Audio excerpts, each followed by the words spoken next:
I can remember my senior year in high school, and you know, you don't think about it when you're in a community where you know everybody and you've known them since elementary school, and it's just no outsiders, and again, it's just the same people you see all the time. And I had my history teacher and I were walking out. We rode buses to school then because we lived about 25 miles away in the country. And she was walking out and we're just talking general, and she says to me, and mind you, I am 46 years old. This happened when I was 18 and I still remember it like it was yesterday. And she said to me, she says, "Lavanya, you know, you're such a pretty girl and you're so smart. Too bad you're not white."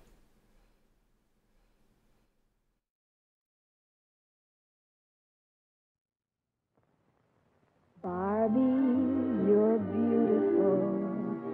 You make me feel my Barbie doll is really real.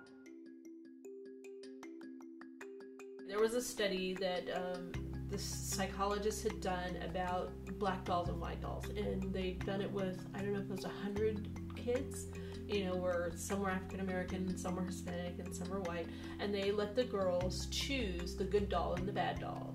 And 90% of the time, the children were choosing the white doll as the good doll and the black doll as the bad doll.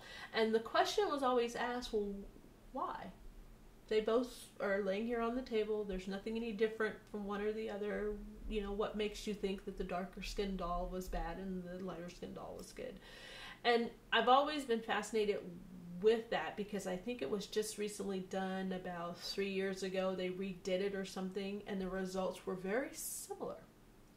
So over a period of 10 years, it didn't really change much. And the question was, where is that association? It's the media.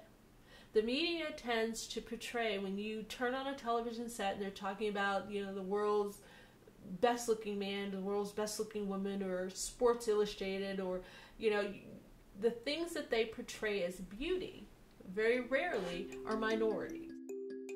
My daughter's 25, she'll be 26 this year, and it doesn't seem like time has passed quite that much. One of the things with my daughter that I always wanted her to be very proud of was the fact of who she was and be very confident in the person that she was growing up to be.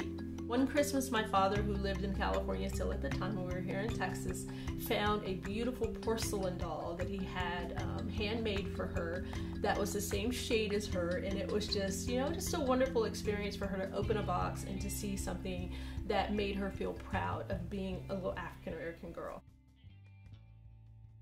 If you go to a store and you look on a shelf, more than likely you're going to find 1 or 2 dolls out of the 10 that they have on the shelf that are going to either be African American or of a Hispanic, you know, shade or color. But it's not a common thing to find. And so it was something that I then became very concerned as a parent and said, well, what if there are other young girls out there who can't find dolls that look like them, so that they are proud about who they are? And so, you know, a few years back I said, well, maybe it's something that I can do. It's some service that I can provide.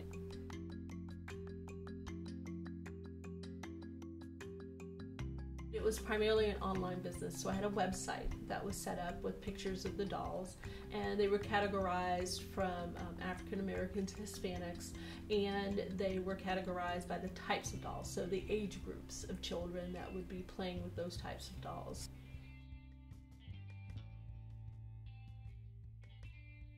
Kids weren't quite excited about combing a doll's hair as they would be maybe going to, you know, the movies or hanging out with their friends, roller skating, or, you know, playing video games.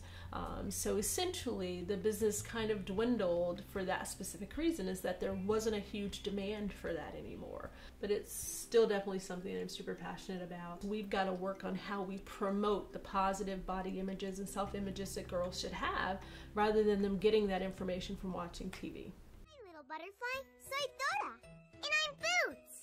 Hola, yo soy In Mariposa. the media portrayal or cartoons that are out there that are representative of minority children, there aren't a lot, but there are a few. So I think there's some positive images out there, but those aren't the ones that you see most often. back when I was a kid, there was no cable. There was no multiple channels that you can choose from with entertainment. The TV actually went off at 11 o'clock. So you got a white fuzzy screen. There was nothing to watch after 11 o'clock at night. And that was, you know, I think it was a part of shaping us for understanding that this is not going to define you. This television and all the crazy stuff that happens on it doesn't define you.